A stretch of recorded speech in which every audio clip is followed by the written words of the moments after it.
Assalamualaikum Ustadz. Waalaikumsalam. Ana hamba Allah di Pekanbaru. Ustadz, bagaimana sikap kita sebagai penuntut ilmu agama atau masih awam di ilmu agama, di mana ada seorang dai berucap sepertinya beliau suka sekali jika terjadi kegaduhan di Saudi dengan alasan karena Saudi tersebut negara berpaham Wahabi.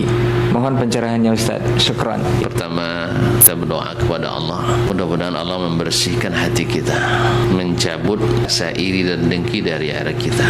Karena ciri orang bertakwa itu adalah dalam hatinya tidak ada kebencian kepada kaum muslimin.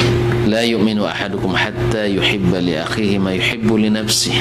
Tidaklah sempurna iman seseorang sampai dia mencintai untuk saudaranya apa yang dia cintai untuk dirinya. Kemudian salah satu ciri ahlus surga itu adalah wa naza'na ma fi qulubihim min ghillin ikhwanan ala sururin mutaqabilin. Kami cabut dari hati-hati mereka dengkian yang ada dalam dada mereka sehingga mereka bersaudara.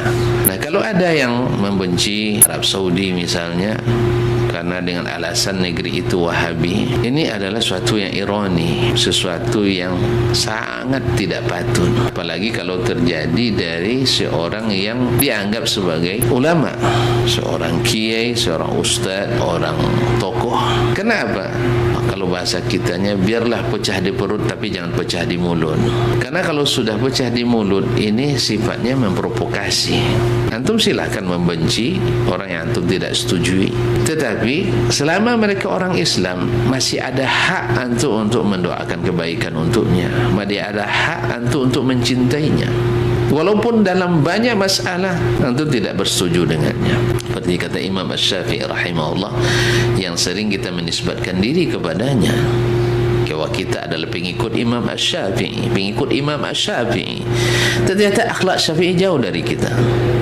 Bukankah Syafi'i yang mengatakan, ala yahsunu bina an na'isha ikhwanan walau lam nattafiq fi masalah. Apakah tidak patut kita tetap bersaudara sekalipun kita tak satu pun masalah yang kita sepakati, sekalipun sampai masalah yang sifatnya akadiyah, selama tidak menyebabkan keluar dari Islam? Di mana masalahnya ya Rasulullah? Mereka adalah orang yang sangat anti dengan kesyirikan. Bukan hanya kesyirikan, bahkan jalan-jalan menuju syirik mereka berangi. Apakah tuan-tuan merasa resah dengan dijauhkannya hal-hal yang menyebabkan kesyirikan, seperti menjadikan kuburan-kuburan keramat? Karena itu tuan-tuan membenci Arab Saudi. Sangat ironis. Bukankah Nabi kita yang mewasiatkan kepada menantunya Ali bin Abi Thalib radhiyallahu taala anhu bahwa tak kau temukan satu pun kuburan yang ditinggikan kecuali kau ratakan dengan tanah. Sekarang ketika terjadi musibah misalnya di Arab Saudi, banjir, bandang dan sebagainya, atau terjadi musibah semalam musim haji, jatuh keren, apakah kita berlomba-lomba memberi bantuan kepada mereka? Atau sebaliknya, ketika dimanapun di negeri ini terjadi musibah, mereka termasuk di gugus terdepan untuk memberikan bantuan, bahkan tidak nunggu musibah dulu. Jadi saya pernah bertanya kepada salah seorang dubes Arab Saudi dan juga dubes Indonesia untuk Arab Saudi, pertanyaan yang sama. Beliau waktu itu menjawab, kalau dibelah dada kami ini, maka nama Indonesia adalah nama yang sering tersebut oleh kami. Cuman sayang sepertinya, kata beliau. Waktu itu beliau duduk lalu berdiri dia.